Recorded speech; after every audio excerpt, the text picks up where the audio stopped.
As the Liberian people are aware, on Sunday, June 7,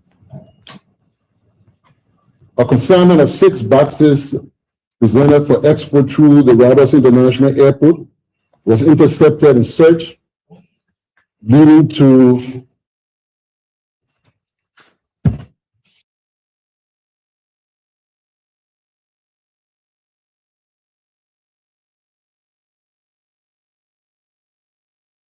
the seizure of 198 plates of cocaine weighing approximately 237.6 kilograms with an estimated street of 90 million. The shipment has been presented as ordinary cargo, but subsequent inspection and testing revealed that it contained a large quantity of narcotic substances. From the outset, the magnitude of the seizure, the method of the concealment, the intended international shipping route, and the circumstances surrounding this shipment made it clear that this was an ordinary drug case. It raised immediate concerns of serious transnational narcotic trafficking operation that sought to use Liberia's air cargo system as a channel for the movement of dangerous drugs beyond our borders. In response, His Excellency the President immediately called upon the National Security Council, and he elevated this to a joint national security investigation, bringing together other security actors, which were placed under the supervision of the Ministry of Justice. And that investigation involved the collection and review of witness and suspect statement, cargo documentation, screening records, and other evidence relevant to the shipment and the persons connected to it. Let me be clear. From the very outset, this thing didn't require any rocket science. There was no paperwork error. It was not a routine cargo discrepancy. Neither was this an innocent shipment that had gone wrong. We immediately noted that this was a serious transnational cocaine trafficking operation using Liberia's aviation and logistics system as a channel for organized crime. This action prompted us to immediately get together, bringing all state resources together to start to act and elevate this investigation as a national security priority. And today, the Liberia National Police, acting in concert with the Liberia Drug Enforcement Agency and our other national security partners, we are prepared to name principal suspects and set out the charges that have been established to date. What do we know at this point? The investigation found that on Friday, June 5th, 6 boxes were prepared for shipment through the cargo system at the Roberts International Airport. The shipment was processed under FOR's description of ordinary goods, declaring it to be Maggie Cube and Lapa. But from the beginning, there were already red flags. Discrepancies in the declared weight of the product, suspicion from the screening images, and conflicting shipment documentation. Because of those discrepancies, the cargo did not leave as planned on June 5th. On Sunday, June 7, 2026, when the boxes were rescanned and physically inspected, a white powdery substance was discovered concealed in them. That substance was immediately turned over to the Liberia Drug Enforcement Agency It was subsequently tested and confirmed to be cocaine. But investigation did not stop at seizure. The Joint Special Investigative Team examined the cargo trail, the airway bill, the communication, the money trail, the digital evidence, the conduct of the individuals involved, and also the actions taken after the cocaine was discovered. The evidence establishes that this consignment was exposed. There were deliberate efforts by operating cells of the cartel to bribe security personnel, retrieve the shipment, and interfere with the seizure. The investigation also found evidence of an earlier shipment which was processed in May of 2026, rather in similar fashion, using the same type of false cargo declaration, similar description, and linked to the same network. This means that June 7 seizure was not a one-off event. It points to a pattern, a system of criminal enterprise based on witness testimonies, documentary records, court logs, digital evidence, forensic findings. The below suspects are charged under the amended Controlled Drugs and Substance Act of 2023 and Chapter 10 of the revised Penal Code of the Republic of Liberia. The investigation finds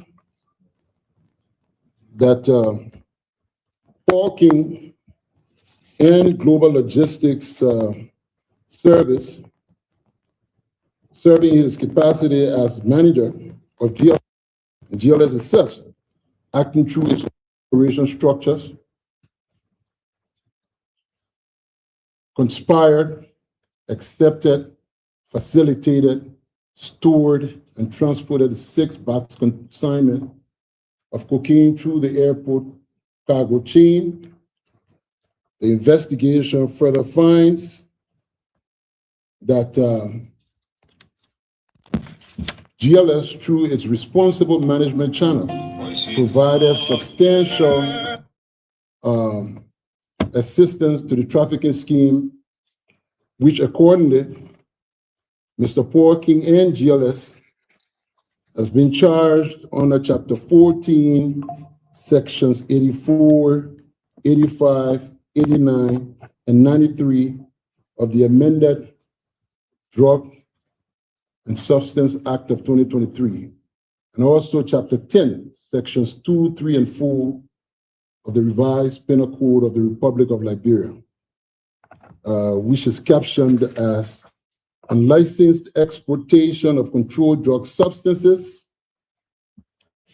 unlicensed transportation and trading in controlled drugs or substances, unlicensed possession of controlled drugs or substances, illicit trafficking in controlled drugs or substances, and criminal conspiracy.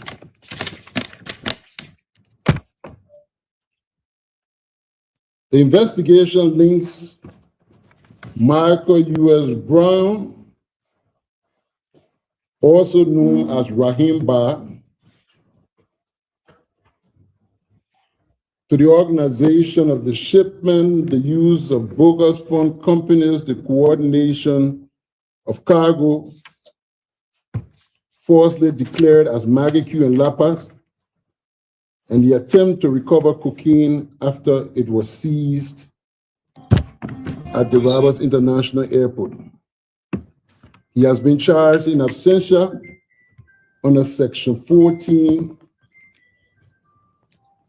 Chapter 14, subsections 84, 85, 89, and 93 of the amended Controlled Drugs and Substance Act, and Chapter 10, Section 2 and 3 and 4 of the revised Penal Code of Liberia, captioned the same as the above of Mr. Paul King.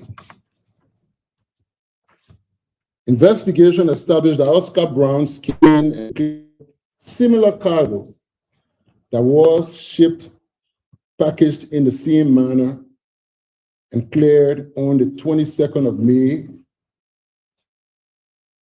and also made repeated phone calls regarding the June 5th shipment that was seized on the 7th of June at the same Rabat International Airport after the contents had already been discovered and declared as narcotic substances. He has been charged in absentia under Chapter 14, Sections 84, 85, 89, and 93, Amended Controlled Drug and Substance Act of 2023, and Chapter 10, Sections 2, 3, and 4 of the revised Penal Code of the Republic of Liberia. The captions are the same as per the charges read for Mr. Paul King.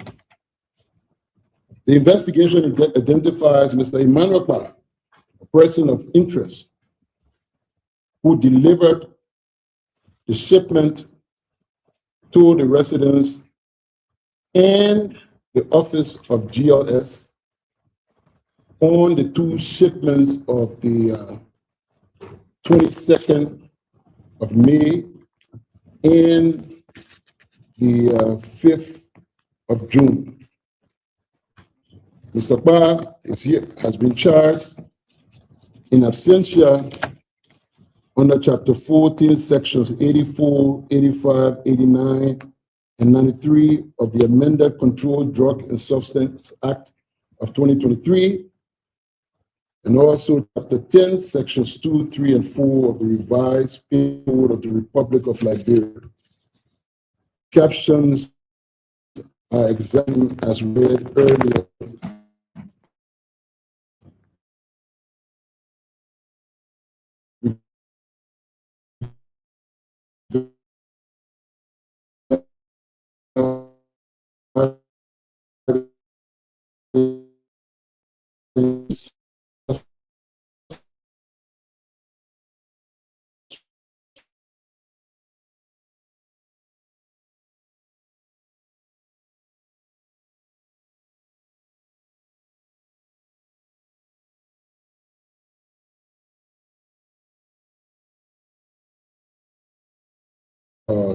Revised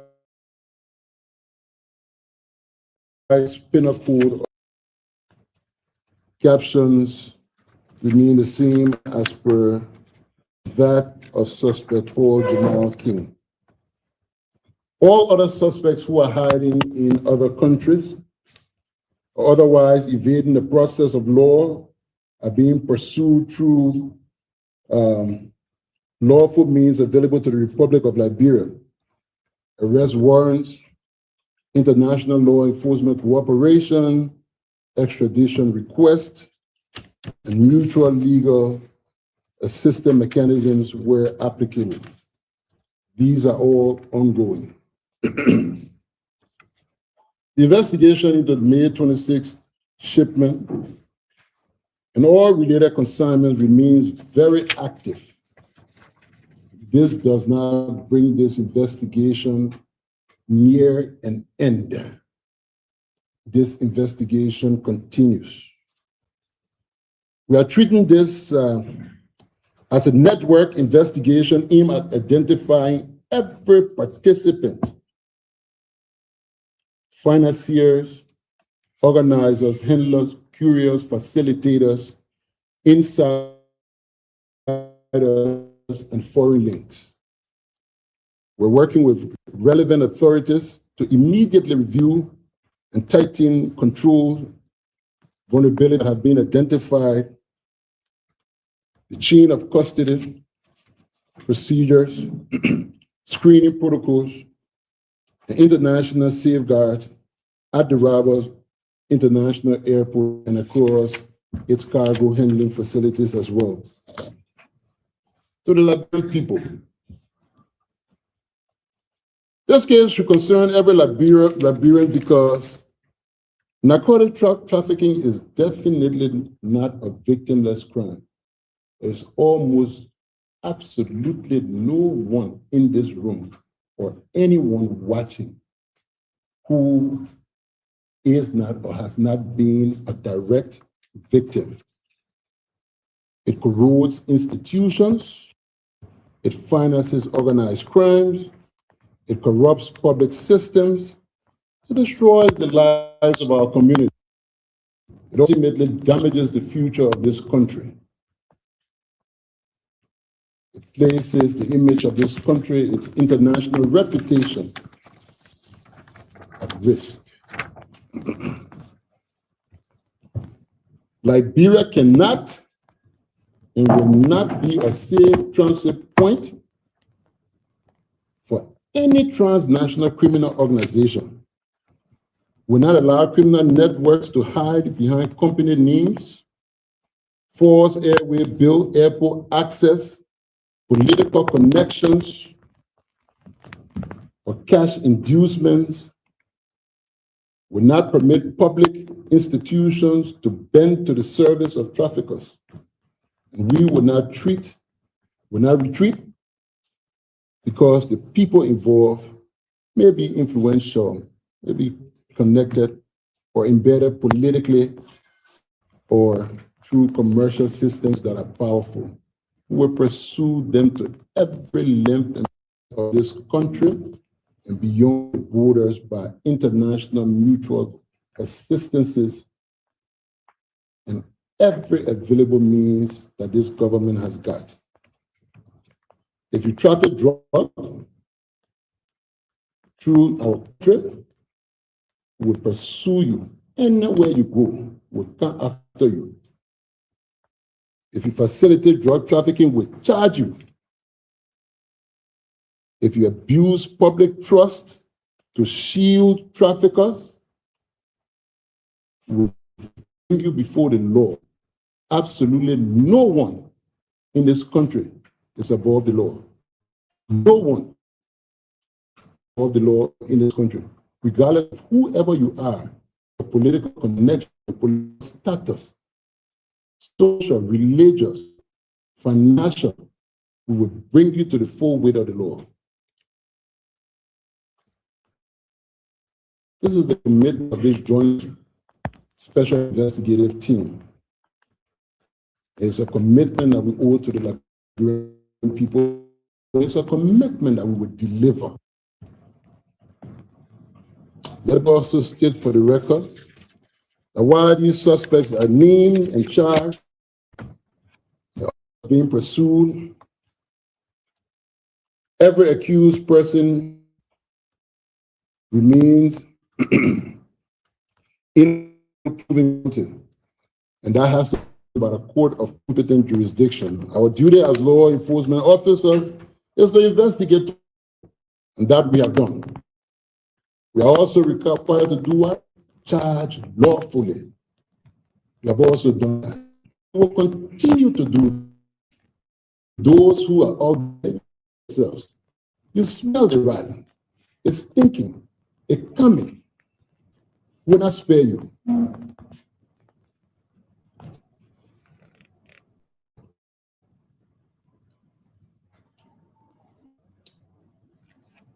This country, the culture of impunity has been the bedrock that facilitates all challenges that we face. It's been one of the key reasons why I've been comfortable to commit crime. Excellency, the President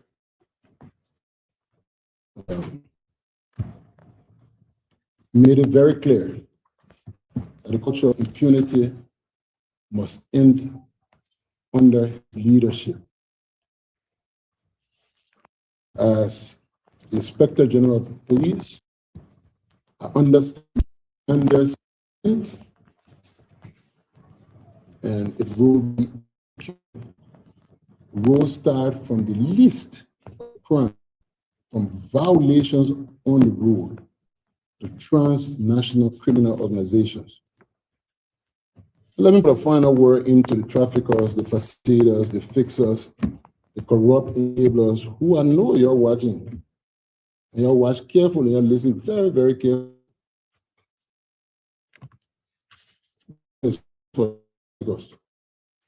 Close. Our airport is now a corridor. Our institutions, they're not for sale. You can find a few corrupt actors, but we'll find them. Our officers are not your brokers. They're not.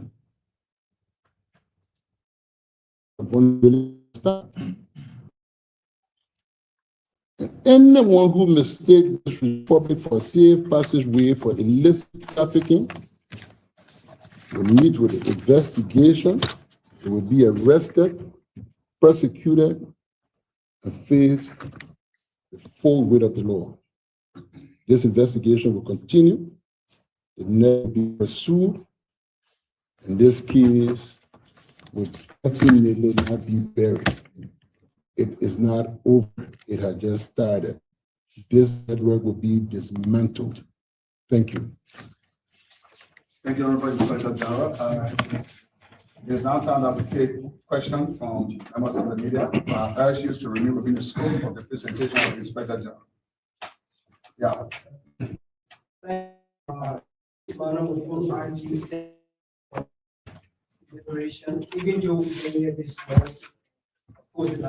I gave a promise to the Liberian people that I have fulfilled. My promise was before the week ends. I did not put out any time to say journalists gather here at this time for press conference. I'm sorry you stay long. This thing, Dana pushing sour testing. That criminal investigation here is critical. So I beg you, I humbly apologize for the length of time that you all stayed here. I'm very, very sorry. But hey, my brother, before you charge people like they in any kind of critical case, you won't be fair. I'm sorry, huh? I beg you, but go ahead. Yeah, thank you. So the name Michael Brown, his record is clear. Since 2004, he controversially left the prison. Again, on the same issue, the name being surfaced in this case is not too strange to the Liberian people, but he's on the run. But the question that Liberian people asking, say his name has been surfaced and he been on the run. What is the assurance you can give Liberian that Michael will be back in Liberia and so that he will be sent to court? And just to that, quickly, sorry, you talk about international, national, national crime. And then Michael is not in Liberia, but we didn't hear any other name Michael. So do you care to mention or do we have any other person attached to the crime with the session of Michael? You're in a room? Yeah, maybe you can emphasize. Well, I did name names of all of the people I named. When you hear me say charge in absentia, that means they're on the run, they're not in custody. It means probably they didn't willingly come, they didn't cooperate, or they're running. The assurances that I can give you that as I speak to you, there are ongoing operations to make sure that each and every one named here will be arrested. We will use every means available to us. Once they're presented before the court, we will issue the requisite notices in the appropriate spaces to ensure international law enforcement cooperation for arrest and subsequent return to Liberia to face the law. Thank you. Yeah, thanks a lot, Ajay and Nelson for that. A lot of people may be concerned, the suspects. Where? Well, Nelson, when I listed them, when you didn't hear me say in absentia after the name, that means the person here. So all the name I say in absentia, in absentia, in absentia, all the people stay on the run. Listen, you all have to understand that this is not bread and beans investigation. This is a complex transnational criminal investigation. It transcends borders. It requires international cooperation. And you cannot control the time of other partners as to how fast they will respond to your request. They got their own priorities as well. But we're working with them and we're hoping that we will be able to arrest these criminals. But this is not going to stop the court proceeding. They will be charged. Some of them will be tried in absentia as well.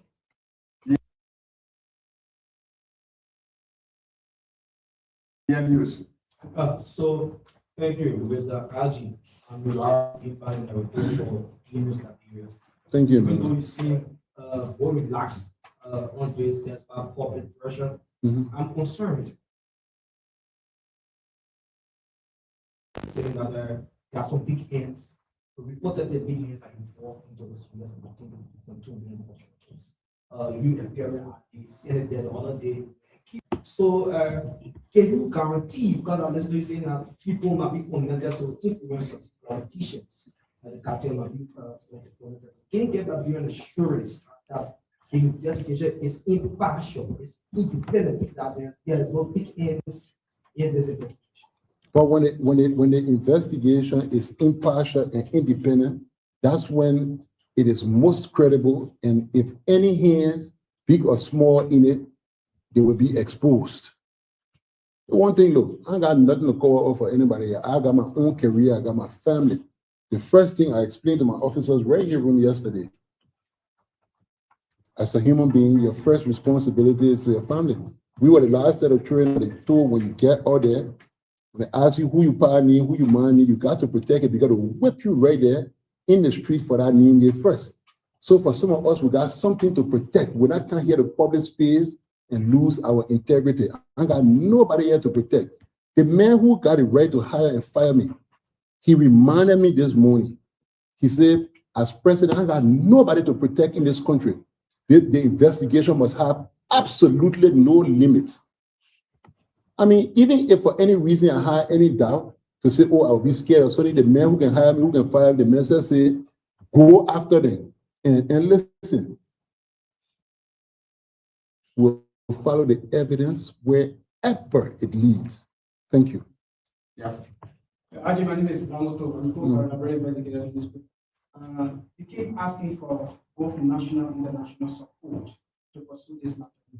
Throughout the statement you read, you did not mention a single country about transnational crime. Can you kindly tell Liberian people, any of these countries, people who are already involved in this thing came from, and what effort are you making to be in contact with those authorities? Well, I can tell you what countries they came from. I can tell you that we're working with international partners at different levels where this crime connects. We know the shipment route. It was intended for the UK. We've made a request to the UK government. It went through Brussels. We've asked American counterparts. We've asked the Dutch. So we're working with multiple countries on this particular investigation. The American counterparts have been extremely helpful. The UK counterparts have responded, and definitely we will get some support from them as well. So we are ongoing. Yeah, DC from there, focus on like. Good evening, I'll Mr. take two more IG. questions. Good evening, Mr. IG. My name is Christopher Bestman. Mr. Bestman, good evening, sir. I'm going from Identify, and I report for the Liberia National Police. There have been many concerns from Liberians about individuals within the joint security as it relates to sensitive information being leaked to the Liberian media. Yeah. Incident says in terms of discipline, and you as head of the joint security, two drugs you're talking about. What further prevention are you intend to investigation involving drugs in our country? So, I mean, this raised a lot of concern for us. We have officers, investigators who have been interdicted and are undergoing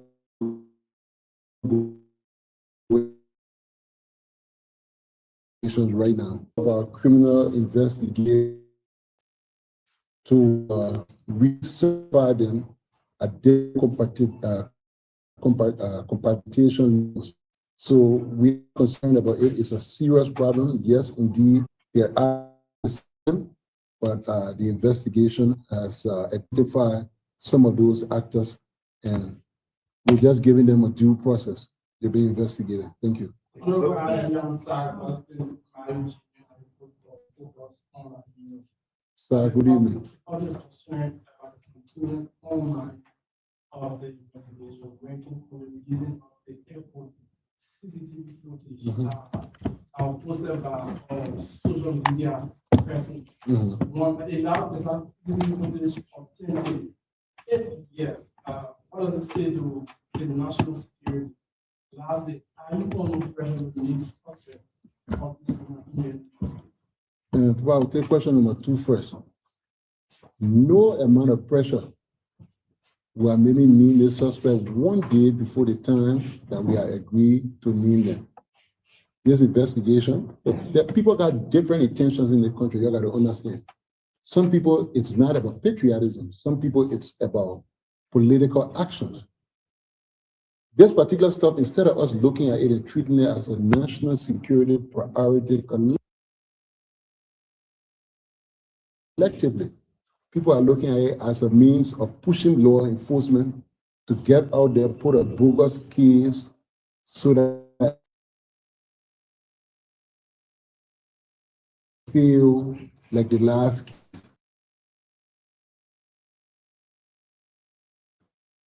And we're not here to make that kind of error just because of political pressure. So no, I mean, no amount of pressure would have made us to do that. And the other question, the airport CCTV camera. Like I mentioned earlier, the investigation is ongoing. It's not just our officers. It's about the entire system. I cannot verify that every last video you see out there is authentic.